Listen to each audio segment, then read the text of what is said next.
Hello students, आगे बढ़ते हुए हम लोग प्रश्न क्रमांक 3 हल करेंगे और इसमें 35 घात के द्विपद और 100 के घात के एक पद का हमें उदाहरण देना है। ये काफ़ी सिंपल क्वेश्चन है लेकिन उतना ही समझने वाला भी है, क्योंकि यहाँ पे कुछ बच्चे इनके आंसर को याद कर लेते हैं कि 35 की घात का द्विपद ये हो गया और 100 की घात का एक पद ये हो गया। लेकिन ऐसा नहीं करना है, क्योंकि हमें इसको बहुत अच्छे से समझना है। अब कैसे इसको समझा जाए? तो बहुपद के घातों के आधार पर प्रकार हम लोगों ने पढ़े हुए हैं और पदों के आधार पर भी हमने प्रकार पढ़े हुए हैं। घातों के आधार पर बहुपद कितने प्रकार का होता था? 3 या 4, और फिर जैसे घातें बढ़ती जाएगी वैसे होता है। जैसे कि रेखीय बहुपद, द्विघातीय बहुपद, त्रिघातीय बहुपद। इसी प्रकार से पदों के आधार पर भी हमने बहुपद पढ़ा हुआ है। पदों के आधार पर कैसे? जैसे एक पदीय बहुपद, द्विपदीय बहुपद, त्रिपदीय बहुपद, इस तरीके से। अब इसको थोड़ा अच्छे से समझना है। जैसे आपसे कहा जाए आप कोई भी द्विपदीय बहुपद लिखिए, तो आप जल्दी से कोई भी लिख सकते हैं। जैसे 2x + 4, इसमें कितने पद हैं? एक पद ये है और दूसरा पद ये है, तो ये होगा ना द्विपदीय बहुपद। जैसे आप लिख सकते हैं 2y² + 3, ये भी कैसा है? एक द्विपदीय बहुपद है।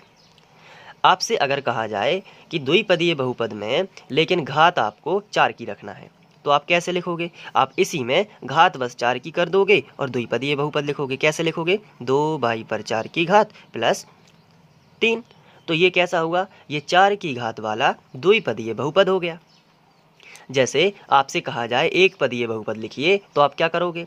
आप इस तरीके से x बना दोगे या y बना दोगे, तो ये हो गया ना एक पदीय बहुपद।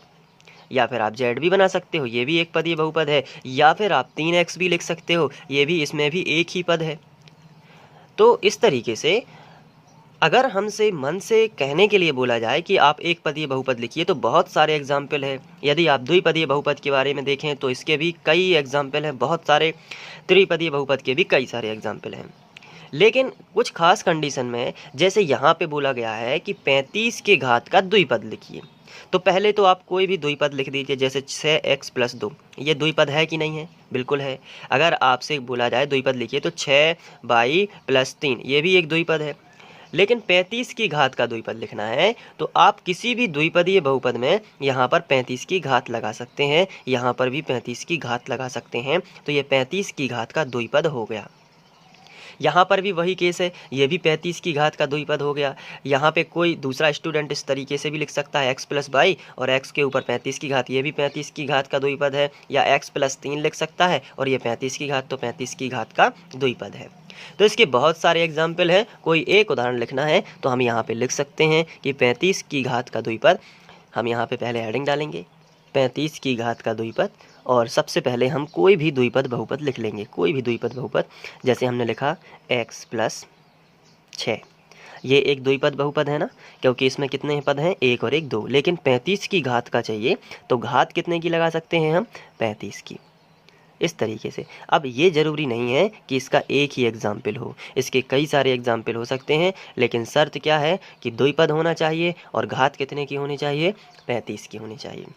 इसी तरीके से 100 की घात का एक पद चाहिए, तो हेडिंग लगाएंगे 100 की घात का एक पद। तो एक पद तो कुछ भी हो सकता है, हमने ये लिख दिया भाई, तो ये एक पदीय बहुपद है।